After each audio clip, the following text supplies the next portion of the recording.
for a man in the world to get involved with is a man who has no vision, a man with no there to get to. Because if you get involved with a man who is not going anywhere, who does not have a there that he's trying to get to, he will destroy himself and he will destroy you. He has already destroyed himself and he will work on the process of destroying you. And so HIV is a killer, and it is having it's insufficient vision. And so I always want to strive not to allow that to affect me.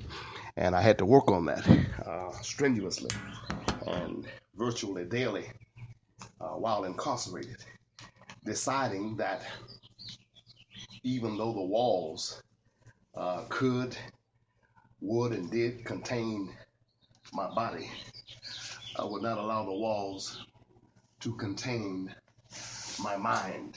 One moment. Yes. Follow.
And ladies and gentlemen, you will forgive me for that brief interruption. I apologize. That was extremely unprofessional, and I'm sorry. That's all I can tell you.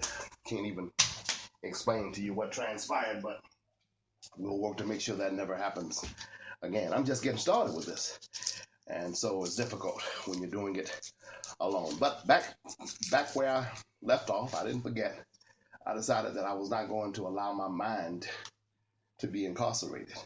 I was not going to allow my mind to be locked up, because one of the worst things you can ever suffer from is a locked up mind and an incarcerated spirit. And I saw a lot of guys in there, and I see a lot of guys out here.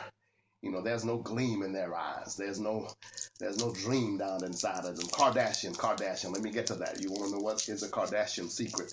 Well, if you read my book, The Truth About O.J. Simpson, Race, Class, Money, and Justice, and I'm going to apologize in advance. I don't like to hear people talking to me when they're sucking on candy and chewing gum and things of that nature. But if you notice my voice, a cold has tried to catch me, and I'm running from it with all deliberate speed with everything inside me. So I'll apologize ahead of time that I have a Hall's cough drop in my mouth, and I hope that it's not too disturbing and doesn't sound too foolish. You'll just have to forgive me, but I need it. I really do. We're trying to get to the place. And so you'll have to read The Truth About O.J. Simpson, Race, Class, Money, and Justice, if you want to know a big Kardashian secret that has never before been revealed. You'll have to read the book, The Truth About O.J. Simpson, Race, Class, Money, and Justice. I promise you, it is a blockbuster secret. You've never heard it anywhere before, and you won't hear it anywhere else.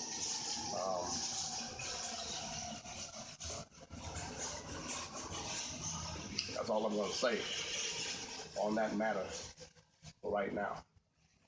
If you're tuned into this broadcast today, a podcast today, you're going to have to bear with me. I got 5,000 things going on at once. Somebody would probably say, oh, you should have did the podcast later. Well, later turns out to be never sometimes, so I got to do it when I can. Walking, talking, live, podcast, I can only assure you of one thing, and that is in about 3 or 4 minutes, things will settle down and my voice will at least be at an even tone. Um, right now, I'm trying to go 3 different places simultaneously, and we'll get there sooner or later.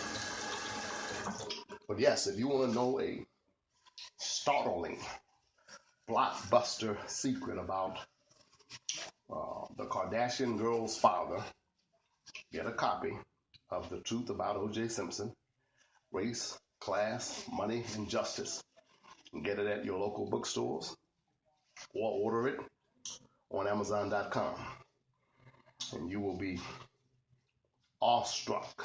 You will be completely knocked off of your feet when you read what I discovered and what I revealed in my book, The Truth About O.J. Simpson, Race, Class, Money, and Justice.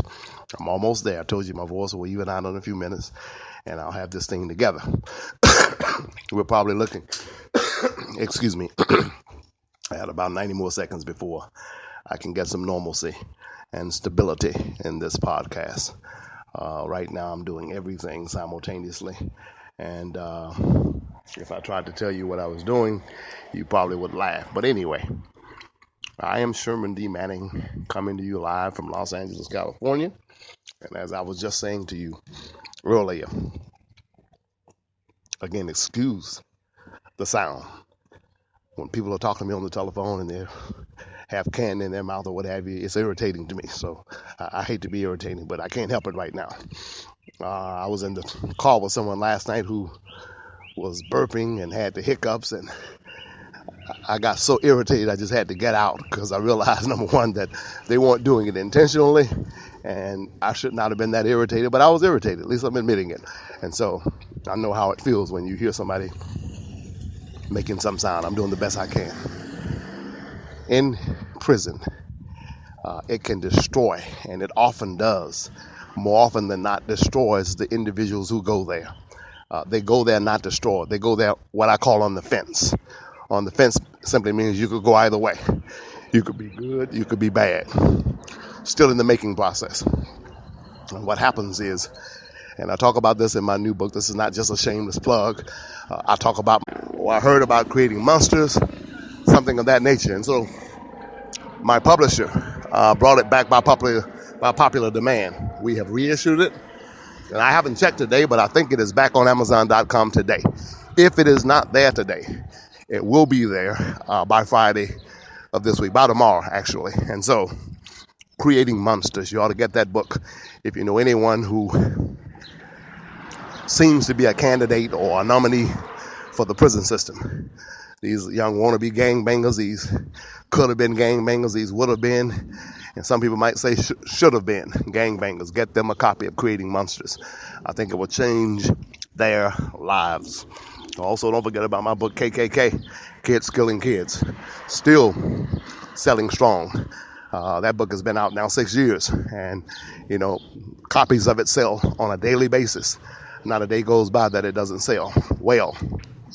But the new book is The Truth About O.J. Simpson, Race, Class, Money, and Justice.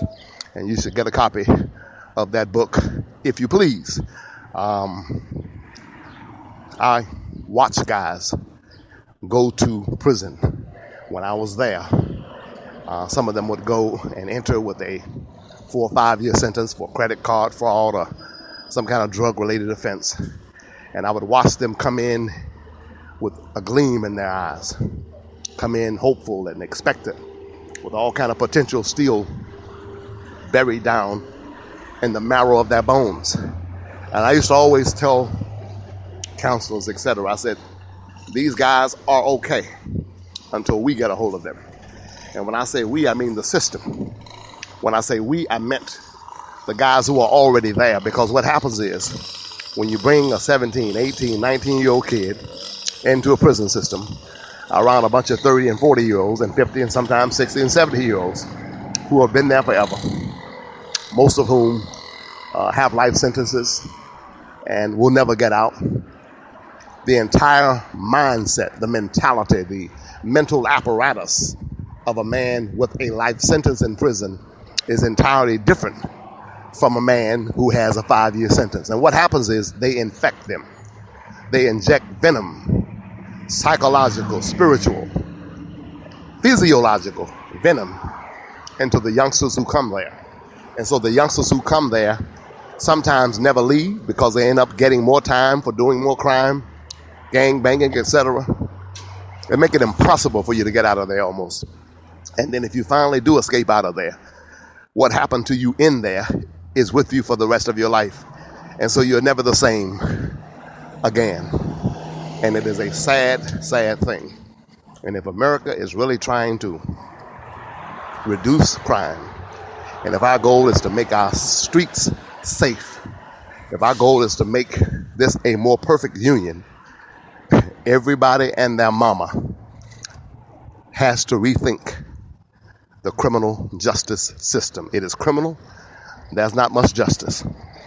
The rich get richer, the poor get prison. I talk about this in my book, The Truth About O.J. Simpson, Race, Class, Money, and Justice.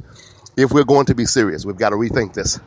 We've got to redo this. We've got to revamp this with all deliberate speed.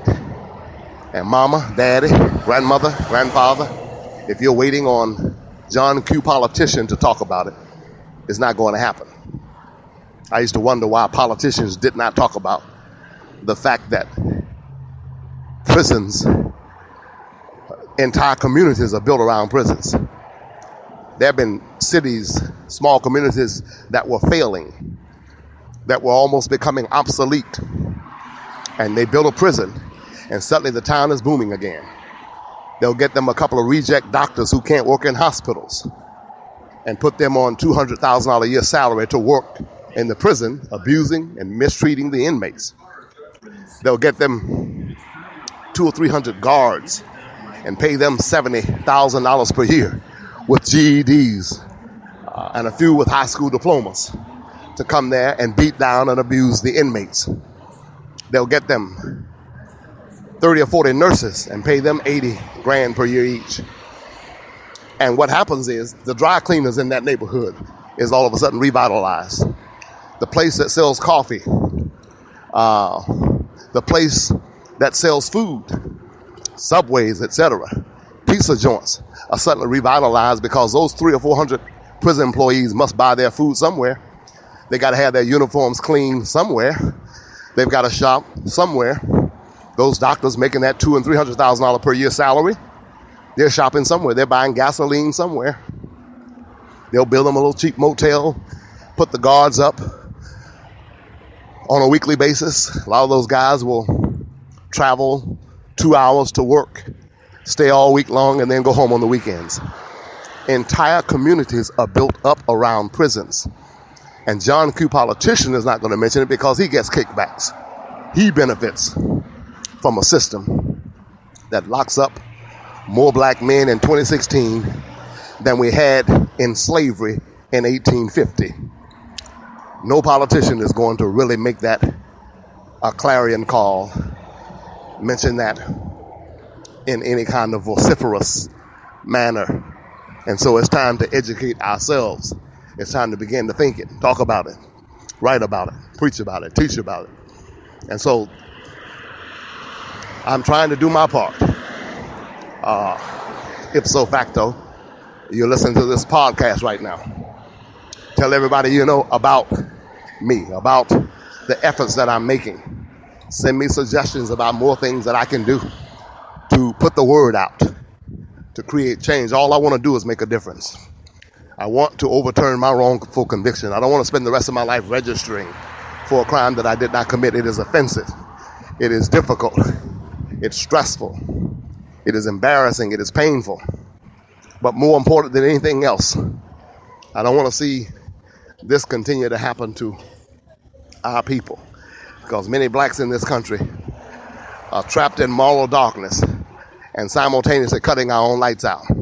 And we've got to do something different. We've got to say, not to the master anymore, but to ourselves, to the master. And the master is self. And that is, we want to be free right now. In the 50s and 60s, Dr. King and others were fighting with white folks. demanding